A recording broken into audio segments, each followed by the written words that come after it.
Hey guys, what's going on? It's me, Greg Marshall, and today I want to talk to you about a couple of things that you should keep in mind, the basics, if you want to actually become very skilled at buying traffic to increase your sales and revenue for your company. So number one is the headline. So a headline, a good headline, creates a curiosity. It triggers an emotion. It makes you feel a certain type of way, right? So when you get a headline, it should make you just say like, stop, take a look at it, and make you feel compelled to click it. Some of the best places to actually study strong headlines that work are news sites or like gossip sites. Those are probably the two best places to look to just see like how to create headlines that make you click. Because the key is, if no one clicks on the ad, then it doesn't matter what the rest of it says, right? Because no one's ever going to see it.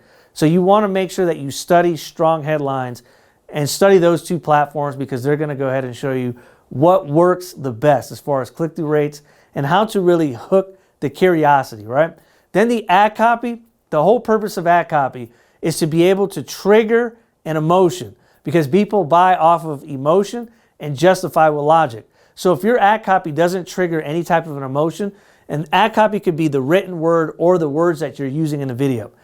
If it doesn't trigger an emotion and it doesn't make people feel, like FOMO, fear of missing out, or fear, or excitement, or, some level of strong emotion, it's not going to work as well as you want it to, all right? So you have to make sure that when you're actually creating your ad copy, it must trigger an emotion, or you're not going to get the sales and conversions that you're looking for. All right, then the next thing it needs is a strong call to action, which is tied to a good offer.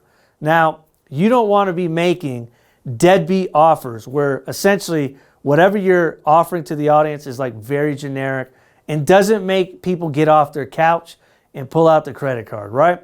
So the mistake a lot of businesses make is, hey, give me a call for, an analysis, or just give me a call for, I'll give you a couple financial planning rates, or, insurance rates or whatever. And that's not very compelling, right?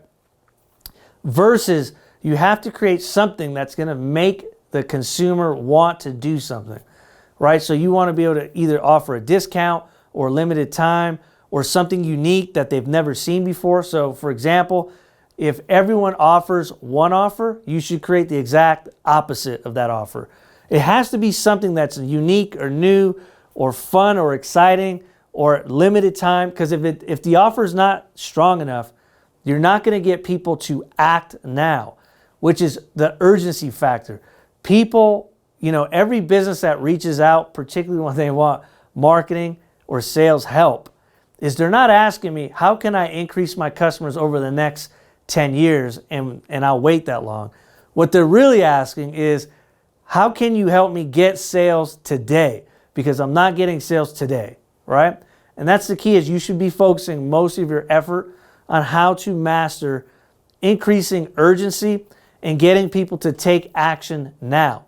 And in order to do that, you have to make sure your headlines, your ad copy, your ad creatives, which are your videos and your pictures, and then your call to action and your offers, you have to make sure all of those are nice and tight when you're showing it to the customer in order for them to want to act right now today. So here's an exercise that I recommend that you do if you want to go ahead and get better. You're going to use negative visualization, all right?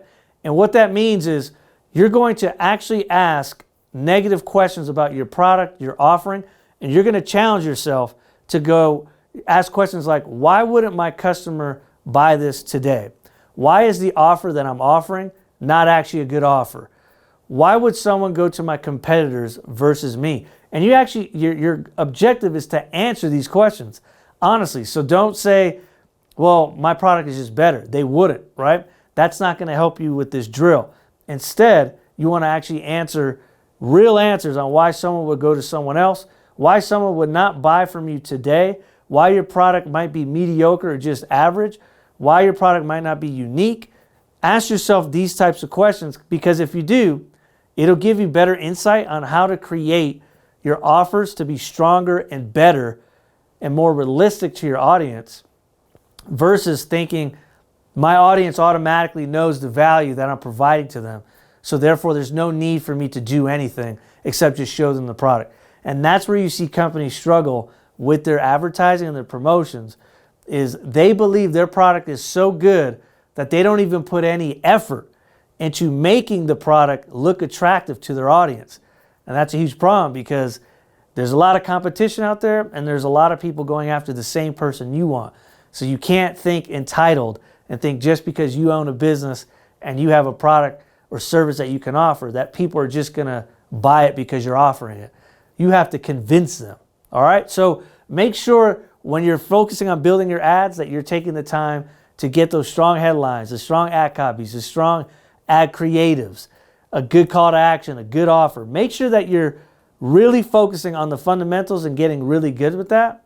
And that's where you're going to start to see great results with your marketing advertising. So if you ever need any help, leave a comment below. Like, follow, share, subscribe, do all that, and talk to you guys later.